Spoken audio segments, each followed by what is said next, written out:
은 에스더 7장입니다. 오늘 말씀은 에스더 7장 1절부터 10절 말씀입니다. 우리 한 절씩 함께 교독하도록 하겠습니다. 왕이 하만과 함께 또 왕후 에스더의 잔치에 가니라.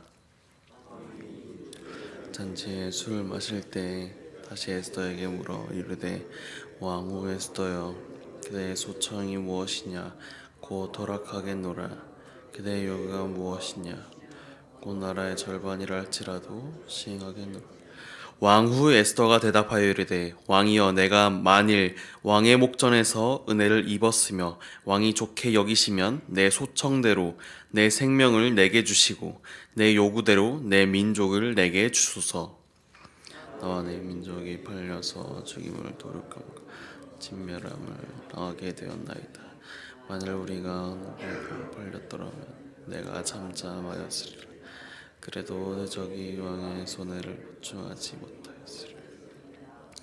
아하수에로 왕이 왕후 에스더에게 말하여 이르되 감히 이런 일을 심중에 품은 자가 누구며 그가 어디 있느냐 하니, 에스더가 이르되 대적과 원수는 이 악한 하만이니이다.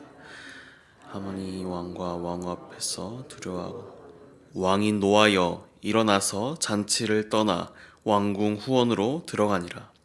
하만이 일어서서 왕후 에스더에게 생명을 구하니 이는 왕이 자기에게 벌을 내리기로 결심한 줄 알미더라. 왕이 후원으로부터 잔치 자리에 돌아오니 하만이 에스더가 앉은 걸상 위에 엎드렸거늘 왕이 이르되 저가 공중 내 앞에서 왕후를 강간까지 하고자 무리가 하만의 얼굴을 싸더라.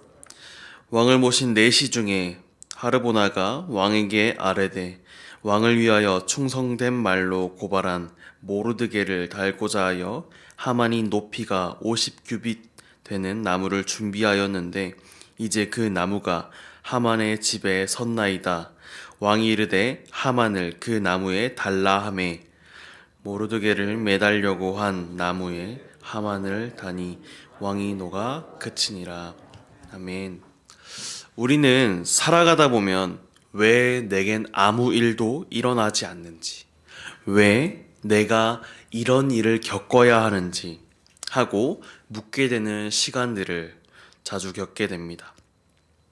억울한 것들은 계속되고 나쁜 사람들은 더 잘 되는 것 같고 나는 기도하고 있지만 아무것도 바뀌지 않는 것 같은 시간들을 지내다 보면 하나님의 침묵이 마치 하나님의 부재처럼 느껴지기도 합니다. 하지만 에스더를 보면 하나님이라는 단어가 한 번도 등장하진 않았지만 그분의 손길은 모든 곳에서 선명하게 드러나고 있습니다. 오늘 본문 에스더 7장은 하나님께서 하나님의 때에 어떻게 일하시는지를 잘 보여주고 있습니다.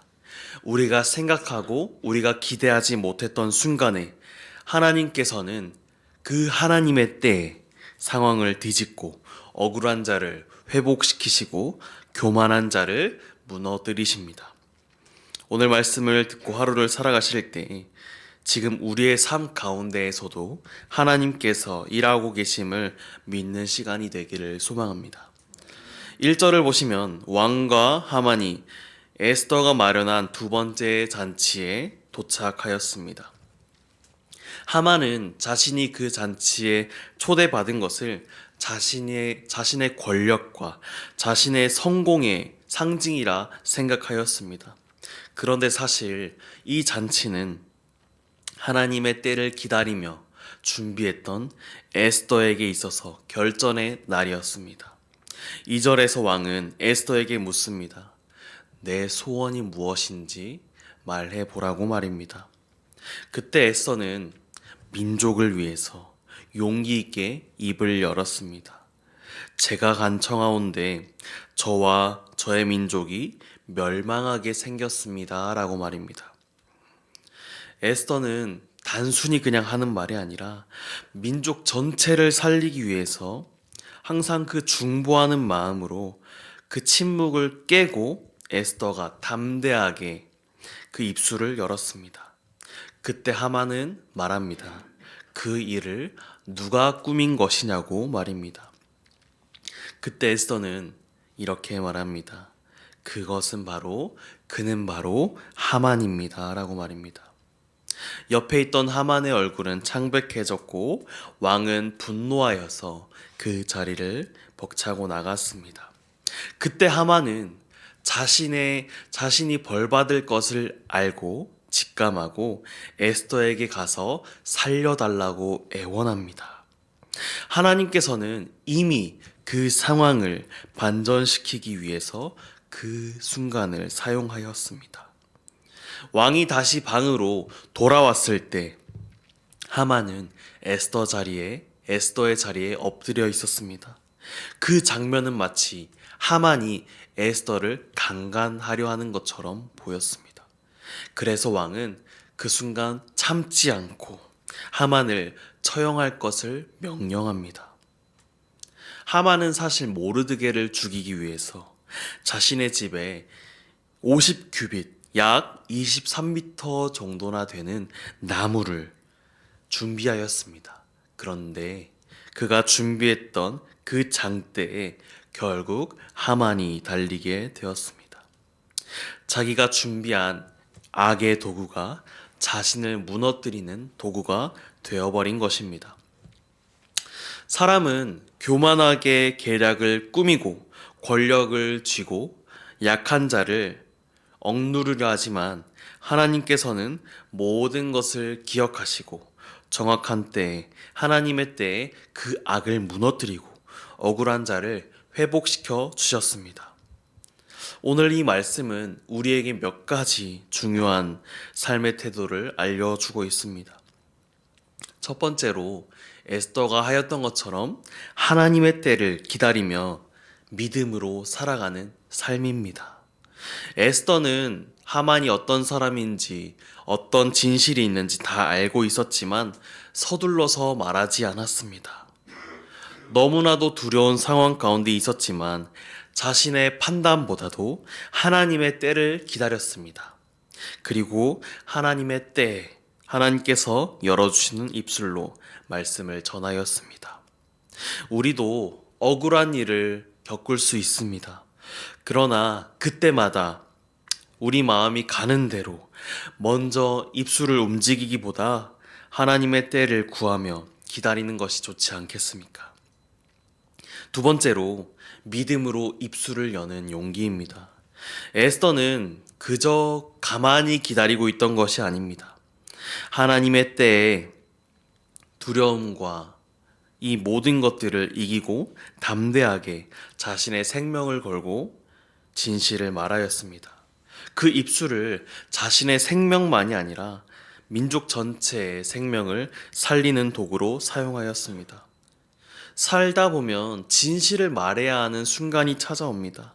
그때마다 하나님의 도우심을 구하며 믿음으로 한 걸음 한 걸음 내딛는 우리 여러분들이 되었으면 좋겠습니다.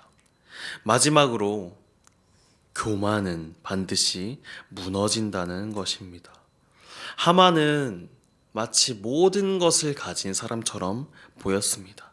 그런데 하나님 앞에서 단번에 무너졌습니다. 하나님은 지금도 교만한 자를 낮추시고 겸손한 자를 높이시는 분입니다.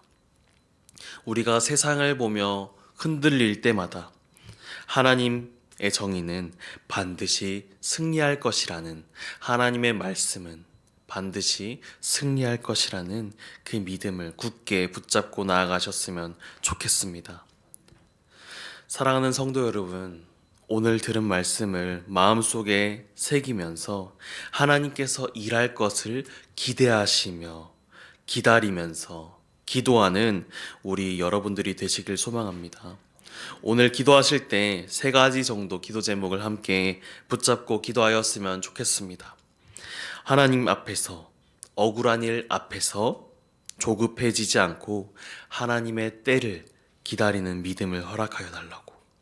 또 침묵해야 할 때는 잠잠하게 하시고 말해야 할 때는 하나님을 믿고 담대하게 말할 수 있는 용기를 달라고.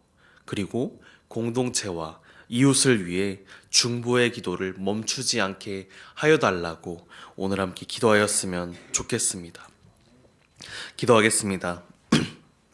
하나님 아버지, 오늘 에스더와 하만의 이야기를 통해서 하나님의 때를 또 하나님의 정의를 묵상하게 하시니 참으로 감사드립니다. 우리의 눈앞의 상황은 여전히 어지럽고 혼란스러울 수 있습니다. 삶은 억울한 상황들이 가득할 수 있습니다. 그런데 주님께서 이 모든 상황을 보고 계시고 알고 계시고 주님의 때에 역전시키신다는 것을 믿게 하여 주시옵소서. 오늘도 조용히 일하시는 주님을 바라보며 말씀 안에서 기다리고 기대하며 기도하는 우리 모든 성도님들이 다 되게 하여 주시옵소서. 오늘 하루를 살아가실 때 정말 말씀 가운데 거하며 말씀대로 살아가기 위해 힘쓰는 우리 모든 성도님들이 다 되게 하여 주시옵소서. 이 모든 것 살아계신 예수님의 이름으로 기도드립니다. 아멘.